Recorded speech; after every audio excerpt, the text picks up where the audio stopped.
Alright guys, so today's video is going to be about the coordinate plane. Specifically about the coordinate plane, it's going to be, we're going to review the four quadrants, and then we'll talk about when we graph segments in the plane, how to find the distance of that segment, in other words how long it is, and how to find the midpoint. Alright, so let's review. From Algebra 1, you should remember that the coordinate plane has four quadrants. Okay? Quadrant 1 is where everybody's positive. Okay? An ordered pair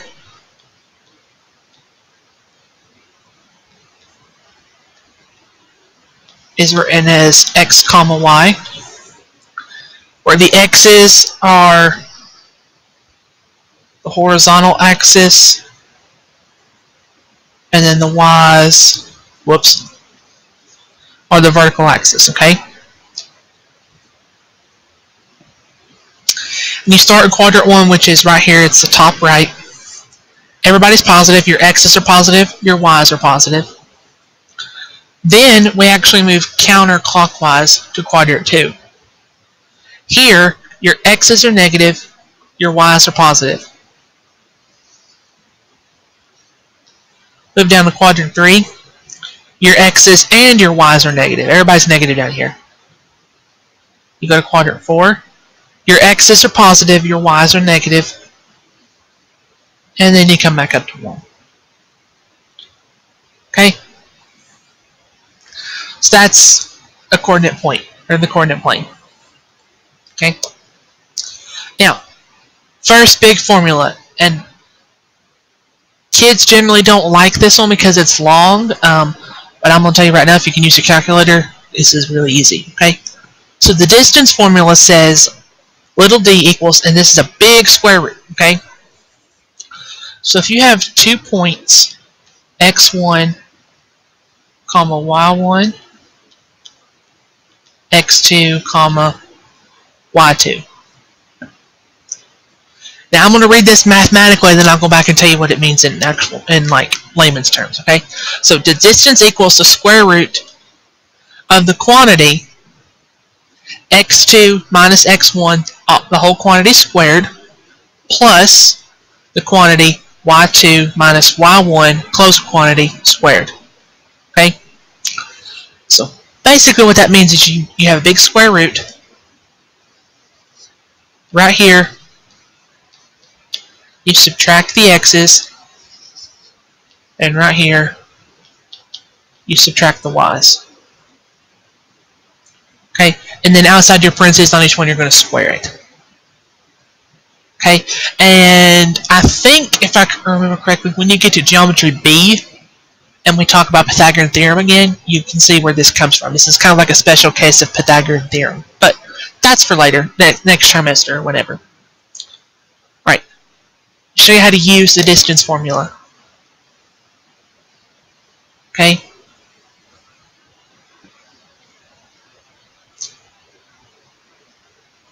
So, as sure will say, find the distance between the 2 points, and we're going to round it to the nearest tenth. So that's the first decimal place, right?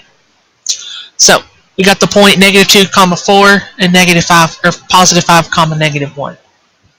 Right, so I'm actually write out everything. And no, I don't expect you to write this every time. At least this first line. You don't have to.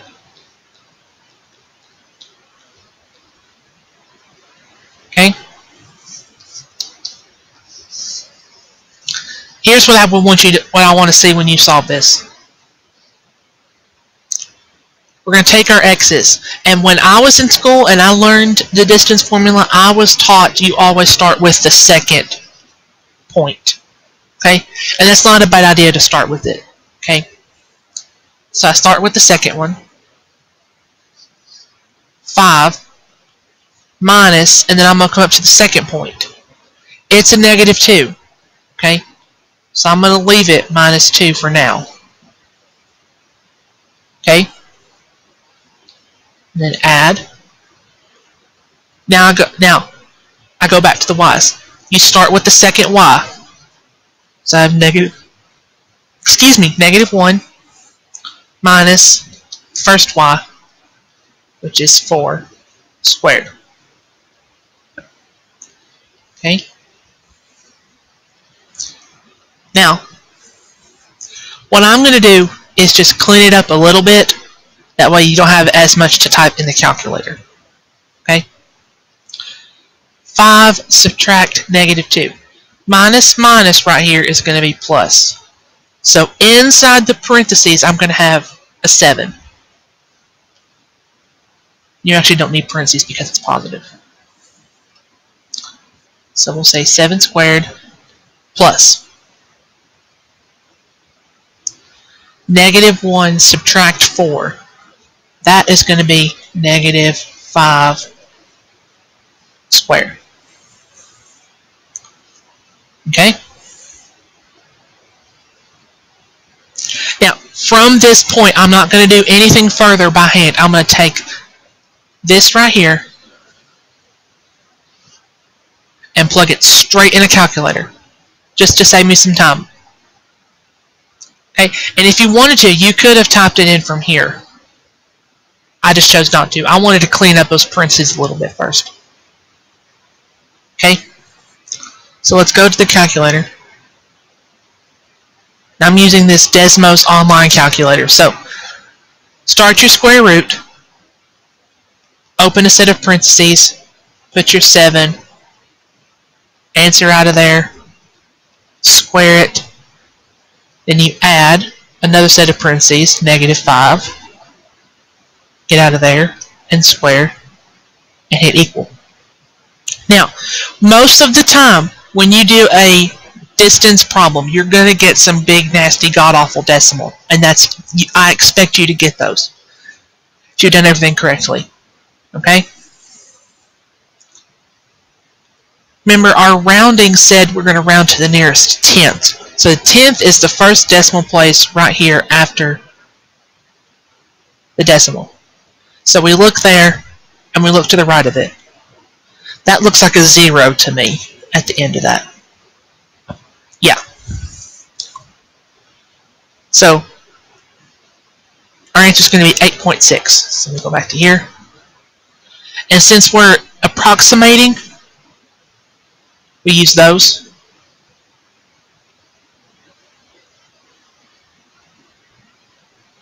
Okay, like 2 squiggles, that means approximately.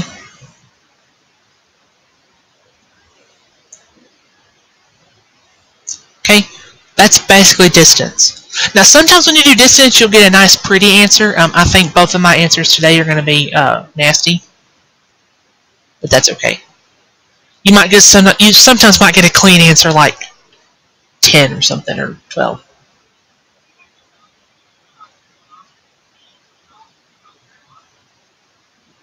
Sorry, listening to something. Okay, we'll do it again.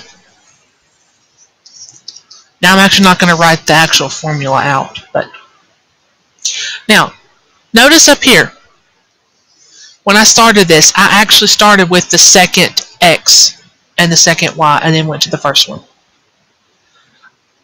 You can kind of break the rule that I told you. You don't have to start with the second x and the second y. Okay? You can actually start with the first one, and that's fine. So let me show you how to do that. Let's say I forget, and I'm going to start with the first one, this first x. So I would say 7 subtract negative 4 squared. Okay? And then I add.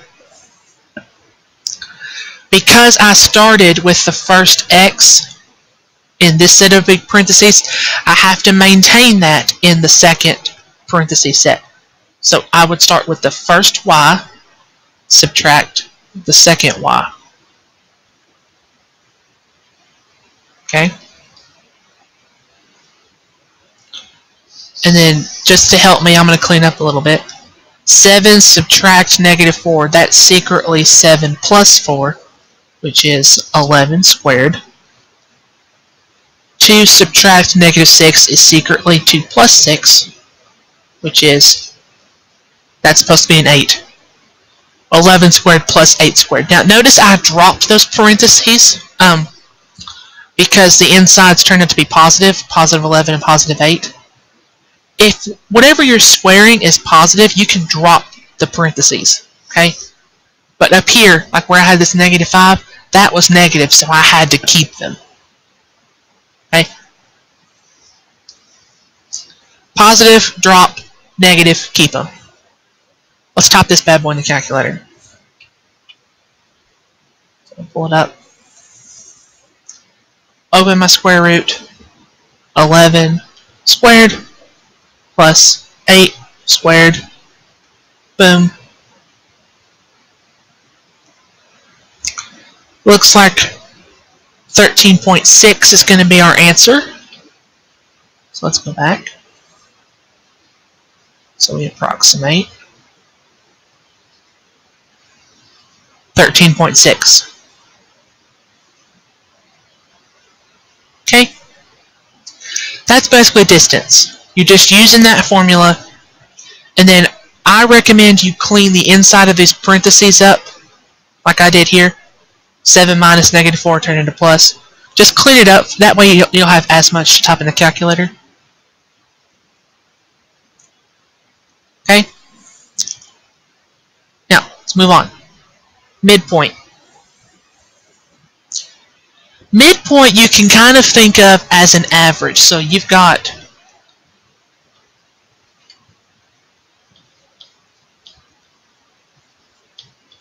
two points again.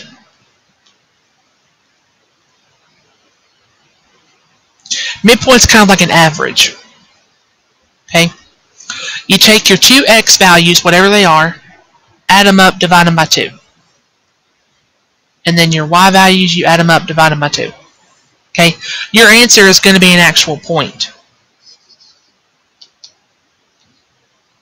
It'll be some number here and some number there.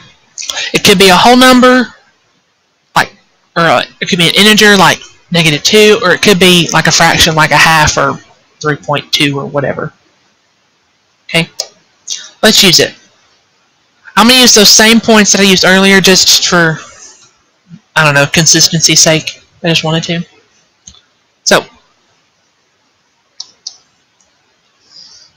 So midpoint, take our two x's, add them together. Negative 2 plus 5, divide 2. 4 plus negative 1, divide 2. Okay? Now, I'm going to talk you through how to do this by hand first, and then we'll move on to using a calculator.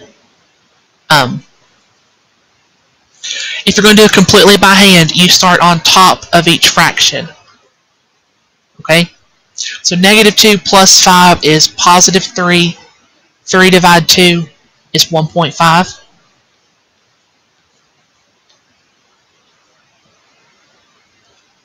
Okay? And you can leave that as 1.5, or you can do 1.5 or 3 over 2, however you want to do it. I don't really care, as long as it's correct. 4 plus negative 1, that's secretly 4 subtract 1, which is 3. And then 3 divided 2 again is 1.5. There's your midpoint. Okay? Now let's talk about typing this in the calculator.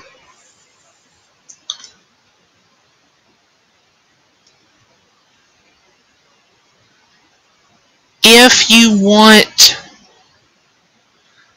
Hang on, back up. Most kids are tempted to type this all in at once, okay? So on the calculator screen, they would type in negative 2. I don't know why my board likes to have a stroke right there, but anyway. Negative 2 plus 5, and then they'll hit divide, not 3. They'll divide 2. Okay? That is not the correct way to type that in at all, because your calculator is programmed to follow order of operations. So what it's going to do, it's actually going to divide 5 by the 2 first, and then subtract 2 from it. That's not what you want to do. Okay, so I'm going to show you what you want to do. If you're going to do it separately, you'll have to do this. You have to do -2 plus 5, get your answer, and then immediately go hit divide. Nope, not like that, nope. Take your answer. Well, shoot, hang on. Take your answer that we got earlier. Let me do it again.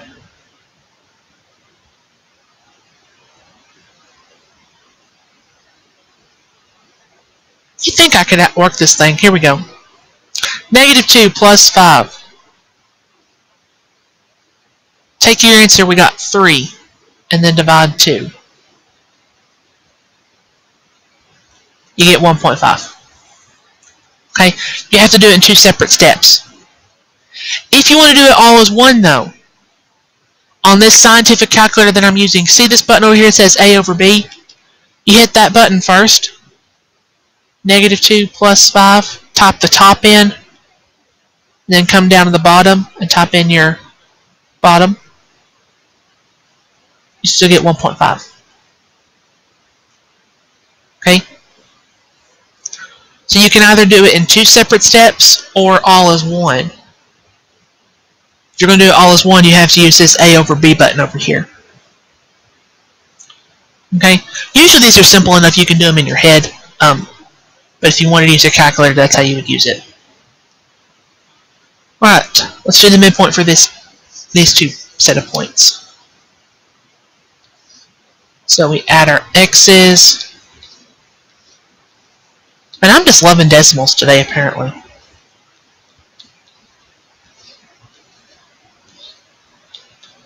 Okay, I'm going to do it in my head, or out talking out loud to you all, but if you wanted to use a calculator, you're more than welcome to. 7 plus -4, that's secretly 7 minus 4, which is 3. 3 divided 2 is 1.5. 2 plus -6, that is secretly 2 subtract 6, which is -4. -4 divided 2 is -2.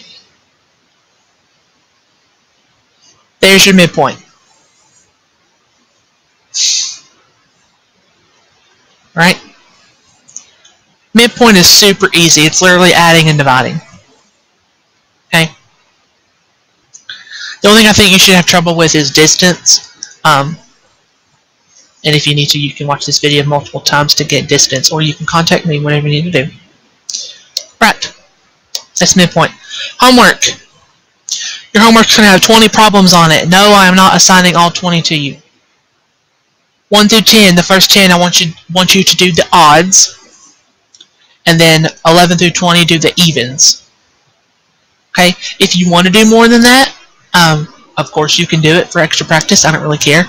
I just want you to do, this is the set I want you to do. You'll have 10 problems total to solve. Okay, that's all about distance and midpoint.